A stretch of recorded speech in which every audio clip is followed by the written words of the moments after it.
Hi, everyone, and thank you for joining us today. My name is Jason Anderson, and I am the Director of Programming here at the Kingston Canadian Film Festival. I am thrilled to be joined by our guest, Hannah Cheesman, for this session. She is the director of The Boathouse, which is a big highlight of our selection this year at the KCFF. If you have just viewed the film and are joining us, welcome. We hope you enjoyed it. And if not, be sure to check out our digital platform to get a ticket. In the meantime, we'd love to hear about the film from Hannah. Thanks so much for being here. Yeah, no, thanks for having me. Thanks for programming the film. Appreciate it. We really, I mean, it's great. I mean, really, it's a weird time, yeah, but it's good to have the distraction. Yeah, 100%, 100%. It's great, and for making time too, because I mean, you've always been someone who's got a gajillion things on the go, whether it's acting or filmmaking. And I think probably viewers may know you first and foremost as an actor as well. But I mean, certainly you've been shifting more and more, and you've always had. I mean, directing's always been a part of what you do. But I mean, I guess. I'm just curious to start off with, like, how is it kind of balancing these things? Certainly, as someone who's as busy as you are. Yeah, I mean, I think what's great is that the stuff that's it's actually really kind of clear for me in terms of my priorities. Like acting is a wonderful thing that happens from time to time, and writing is really where my heart's at in terms of creating my own work and feeling really connected to that. And directing is sort of directing for hire, as per something like The Boathouse, which was not something I penned, is becoming a part of my life in a way that it wasn't before. So it comes with a lot of its own challenges, that's for sure, but it also comes with an interesting way of collaborating as well with other people. And yeah, so it's as long as I'm clear about where my pockets lie, I'm making a living. And really is all we can ask. Right. Well, I like to think we can ask for more. We can ask a little bit more. Yeah, it's in process. Well, that's it. I think the Boathouse is really something I very much enjoy, and I think it certainly plays to elements that are, I think, I can maybe familiar to your wheelhouse and stuff that isn't too. Yes. So I think it's an interesting challenge. I mean, can you talk about kind of coming to this and why you were drawn to this material, which is a script by Elizabeth Stewart? Yes. Yeah. So, I mean, like you said, there's some stuff in here that I am interested in. I do like dark work. I do like thrillers. But I also do a lot of comedy. So this really is like, I mean, it's about as dry as it comes. So, so it didn't have like comedy in it necessarily, but, I was interested in this, the script from the outset was the fact of it being, a woman's story, a story about a woman or women with ambition, and also what it means to sort of seek revenge for a woman, but also an artist, a woman artist, and at the same time, challenging myself with certain kinds of stuff in the lexicon of thrillers that I haven't done before that were really challenging.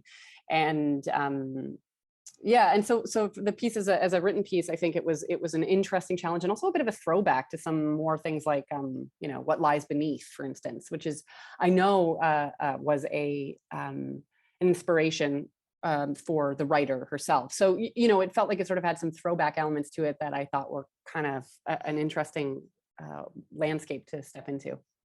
That's right. I mean, you get that sort of like tight Hitchcockian and the ambiguity certainly gives something where you're being drawn deeper and deeper into sort of characters sort of headspace and not knowing really where the truth lies, which is another, I mean, it makes it totally. I think kind of a fun project, but I'm sure a tricky one too, because yeah, it was because you don't know if it's going to come across or if it is coming across, because a lot of that stuff around somebody is like the dissolving of someone's internal landscape and mind, and sort of the turn that she takes is definitely something that I feel really, it's only in the edit that you can see whether or not it's working, so yeah, I mean, it's always true with films that so much of what a film is, a third of what a film is what happens in post-production. But, for this one in particular, in the creation of that internal mind space was heavy in the post arena. Yeah. Well, and that's it, because it's so it's such a delicate dance, because you kind of, I mean, when you're dealing with this sort of, mystery ambiguity, like, the tipping of the hand can happen very easily, and especially at the wrong moment, or the music's just a little too heavy here, this shot's a little too ominous, all of that. I mean, I'm sure it was all kind of part of the program here. Yeah, definitely. Yeah, and I mean, it's interesting when you have people who you trust to look at earlier cuts. There are still some pieces in there where there was one line in particular that we left in where I wonder if it goes too heavy-handed, because some people were like, well, then I just knew, and but it's some people knew and some people don't. So yeah. Part of the satisfaction. That is kind of like, people, that's why people love thrillers, and there is that tricky balance too, where it's like you're going to have stuff that is familiar and these sort of like, I don't know, these sort of cozy housecoat elements of the genre, versus stuff that is kind of like a little more provocative or a little more of a curveball for people. Yeah, totally, absolutely. Yeah. So we did our best in the post. The post was a long process, so, and a lot of rewriting and reconfiguring within the editing process with Lev Lewis. So it, but I feel pretty good about where we've landed with it. Yeah. That's great. I forgot it was Lev. Oh, I love Lev. Yeah, I know. I mean, what a person with such a willingness to go really far in the recreation and rewriting of something, and somebody with such a clear lexicon of films as well and film references. So we really changed it, and then we're told that we had to bring it back. And that's funny. I was just thinking, I want to talk about the actors too, but just in terms of that kind of the style, I mean, certainly that sort of tight location thing, which adds so much to it as well. And there is a kind of sort of a tradition of kind of like, kind of like the hothouse environment, just like, keep them all penned in, keep the characters penned in 100%. Until they crack. I mean, that's always an exciting sort of I agree. template. Yeah. I completely agree. Yeah, it's done a lot, but it's done a lot for a reason, I think. And it is exciting and to engage with, for sure. So actually, I was going with casting, but I'm actually curious about the casting of the location, just because that is something that's so key to this. I mean, how did you come to that space, and sort of what did that offer for you? Yeah, I mean, what's interesting is, we did this, we were the first show up and running during COVID in 2020 up in Sudbury, which, as you know, is like the Northern Heritage Fund. It's a big place of filming. And so we were, we looked through a lot of stuff, and a lot of people were in their cottages because it's COVID. So a lot of stuff wasn't available. And, we had some aerial shots where they were trying to figure out, sort of door-to-door knocking. We were shown in person one location. And that's the one that's in the film. And so it was slim pickings. What I can say is that I feel like we did win out on, especially the big sort of dining room space, and as well as the sort of atrium that snakes around that, which you might not know geographically, but that's what it was. The boathouse was actually really challenging, because originally I saw it as a boathouse where there are steps that are interior into a boathouse that's enclosed. So the fact that it wasn't that, we had played with, well, do we build something? Like, do we have the means to build something? And where does it live? And where does it sit? And how do we make that faithful to the actual piece, the structure that's there, and make it match? Because the space itself was very small, and this is supposed to be an epic, the pianist's lair, so it wasn't a lot of space, and we had to rewrite in order to get the storytelling correct, to have these stairs that go outside rather than into the boathouse, because that's where a lot of the action took place. Originally, it was supposed to be a fall from the stairs, and you know what I mean? And then it had to turn into a sort of scrap almost between our two ladies in this flashback. So it was one of those, classic things that I've certainly seen from being in writers' rooms and television, where the rubber meets the road and suddenly you have a location, and that has to inform the writing or the rewriting of the piece. What I can say is, like, some of the feedback has been quite positive about the actual space itself. So when we had it, I mean, I'm so thankful that we had some good open air locations, but it was a real kind of puzzle to turn it into something that could function for us sort of in every space. That said, it has a nice mood. Our production designer did a great job. So I feel like we managed to get it there, but it was a dance for sure. And I'm sure you must have envied something like, I'm just thinking about like how Parasite, like the famous house in Parasite, they built that. You didn't have that option here. Oh, yeah. I didn't actually realize the Parasite house was actually designed and built by the film. Yeah. Oh man. Yeah, no kidding. I mean, that would be that. Yeah, when I think about, it's just so interesting. It's just so interesting. You know, I just recently watched a Todd Haynes film from the 90s, and, you know, like location is everything. Like it's everything in a film. It's crazy how much that it shapes the realization of a piece. But so it got cast. It was the sole auditioneer, and but it worked. It worked in the end, even if it did require a lot of creative rethinking. And you know, I think that sort of, I mean, it definitely has an authenticity. And I think thematically it's so interesting, especially its presence in, I mean, I would wish there were more Canadian movies that actually kind of dealt with that kind of space, because this sort of cottage, the getaway, these sorts of like, that kind of like, you know, not necessarily bourgeois. Some families have had them forever, but certainly this kind of like, you think about Muskoka and that kind of ostentation and just these sorts of expressions of people and all the sort of questions of sort of class and privilege of, and also just kind of how they, you know, these spaces represent so much. And I think that's something that really gets played with in sort of an interesting way in the film too. Oh, that's good. I'm glad to hear that. That's awesome. I mean, that's it. I mean, I guess kind of, you know, you didn't want to like, yeah, I think to scare people from going to their cottages is always a good thing. Oh, totally. Absolutely. Get them nice and afraid. Yes. And so, yeah, I love to hear about the human casting as well, especially Michaela, who is like such a, I was going to say firecracker because of the film, but that's a terrible pun to make. She really is like such an energetic, like intense presence. And you see that again and again when you see her.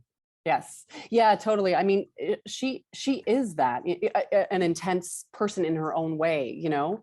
I had already, you know, thankfully had the experience of working together on the short Sucker that she was in, and you know, I had already therefore had an understanding of what kind of a performer she was. And I mean, you know, obviously this is a very different role than something like Firecrackers, or even something like Sucker, the short, you know.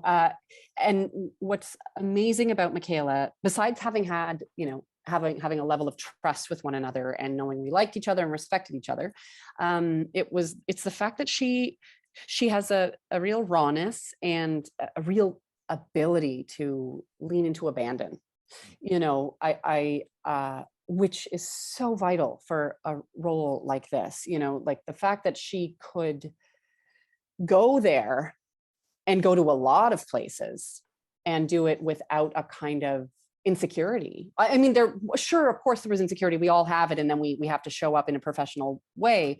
But, you know, her ability to become that kind of vulnerable, and her commitment to figuring out the psychology behind doing that so that she could believe in it and go there. You know, she's someone who, interestingly, and I think this is just her process, to be honest, and it probably was with Firecrackers too. She had, you know, color-coded systems of where she is and where she was, you know, like in her hotel room, she had like a whole table full of her pre-work, you know, her prep work. And so it's interesting because she has she's able to deliver a kind of rawness that, you know, I'm just so thankful. We had our first day, which was one of the first scenes we did with her, was her on the listening to the music that's been stolen by her teacher, that is her own. And you know, the fact that she was able to go to such an emotional place over and over again was I mean, I'm just so deeply thankful, because it lives and dies on that actor and that performance, you know, and whether or not she can believably go there and then go to all these other strange places, you know. So I'm eternally grateful for that kind of skill she has, and also that kind of, frankly, like sort of controlled looseness, you know. I think she did a fantastic job, and I think that you know, she had to navigate a lot of challenges through this and through that role and the writing and the dialogue. So I think she really does a great job, and it's wonderful that she has this to show that range as well, you know, which I think is important for her. Yeah, I was just thinking about it, especially this kind of material. Like, I think it demands a special set from performers, I think. And I think that about how, like, it isn't just going from, like, you know, whatever, 1 to 10. It's like going like 1 to 9.2. That's a very good point. 8.7. Act like that kind of calibration. You see that, I think, especially in the second half of the film, where you can sort of see that how she's adjusting. It's like, that's that's some high level skill for sure. Yeah. Yeah, absolutely. Absolutely. And I mean, there are some scenes that I really love her in, like where I'm just like, she's doing such a good job. Yeah. And the same for Alan, who actually has this very Yeah. interesting sort of performance too, because certainly when you're trying to kind of confound expectations for this kind of thriller, who's the freshly widowed husband, Yeah. a widowered husband. I mean, it's sort of like a really, and he brings it's great to see when they really because they really are so well matched in this. Yeah, it's interesting. I mean, they're two very different styles of performers, and two people with wildly different backgrounds as well. Like he's a TV actor for the most part, but he does love indie filmmaking, and he loves that it's not television for him. But he almost does bring a kind of, I don't want to say TV feeling to it, but he does bring a kind of like this, I think, stepdad energy, which we find suspicious. And also there's this terrible, creepy, I think, element of the fact of him being an older man and her being a younger woman, and that there's a natural power dynamic at play, and she's the nanny and she's being hired, and suddenly he's offering, to pay for things, but it's not quite sexual, but she almost brings it there. Like it's I find it a very uncomfortable dynamic. But I also think that that's the point. And I think it also helps to win our, well, I don't know if sympathies is the right word, but I think that some of the audience is certainly rooting for her at the end, and some are not, Yeah. Well, that's it. I think, and those questions of power have a lot to do with it. You start to see like, well, what regardless of what kind of where she is, I mean, she's certainly making decisions based on certain conditions, let's say. Yeah, absolutely. And I think that's sort of like something, I think it makes her, she's not, it's kind of, it's just something certainly, I was just thinking, I got a flashback to Glenn Close and Fatal Attraction, but she does the same thing. Like there's all kinds of, I mean, that's maybe like the Rosetta Stone of this kind of performance. Right. You just think like, and there's all kinds of stuff where you're just like, oh, she's, this is not a monster. This is not someone this is not a villainess. I mean, she might, the popular cliche may have become that. Yes. You like see that performance and like, oh, there's all kinds of stuff going on here that actually, there's all kinds of resonance. Yeah, absolutely. Exactly. And I mean, and Alan is a very skilled performer, he's a very experienced person. And I mean, one of my favorite scenes of him and her actually is when they're outside and she, says she loves him. I just think that they did such a wonderfully nuanced, uncomfortable job. That was thrilling to see on film. Yeah. Well, it's great. Again, I think you're just about out of time, but it's just exciting to kind of have that. I mean, given, this is, all kinds of production challenges and down the line, but I mean, it's great that kind of what you've been able to capture. Thanks. Yeah. And so before we let you go, I'd love to hear about what's coming up next. Because again, you have the gajillion. I just love the word gajillion. But is that accurate? I love that word. The word gajillion. Do you have gajillion? It's accurate for me. It's accurate. No. I'm actually off to a coloring session for a thriller web series. It's interesting that thriller is becoming a part of my wheelhouse. I wouldn't necessarily think it, but anyway, it's the second season of a CBC Gem show called Something Undone, and Nicole Dorsey did the first season, which is wonderful. Talk about unity of like time and place and one location. This season is Newfoundland and Ontario and much like 26 locations. So that's going to be coming out in March on CBC Gem, Something Undone season 2. Really excited about that. And I actually did a Whoopi Goldberg film for Lifetime that's a much more like YA meets procedural. Again, in this sort of like, I'm hired to do some things now, and that's exciting and a different way of engaging with stuff. But I'm actually on a second draft of Sucker, the feature, and working on that long format right now. Also potentially as a limited series, but we'll see. And then I'm that's really my focus at the moment, and then a bunch of other possible things coming through, and then hopefully this year a feature film I acted in, a First Nations film called Hey Victor, a comedy, a mockumentary, which is my favorite thing to do as an actor, coming out this year, directed by Cody Lightning of the Lightning family. Yeah. Oh wow. Okay. I can't wait. I mean, I can't wait to see all this stuff. It's gonna Jason, I think you're gonna love Hey Victor. It's really awesome. Yeah. Oh, that's terrific. Well, I'm so happy we could join you. Well, we look forward to having you back in person at the festival soon. No kidding. Because it's always great to see you. So thank you also to the audience for joining us. The KCFF 22 runs March 3 to 13. Check out the many other videos available digitally and sessions with filmmakers and other talent. So thanks again to Hannah for joining us. Thanks for having me.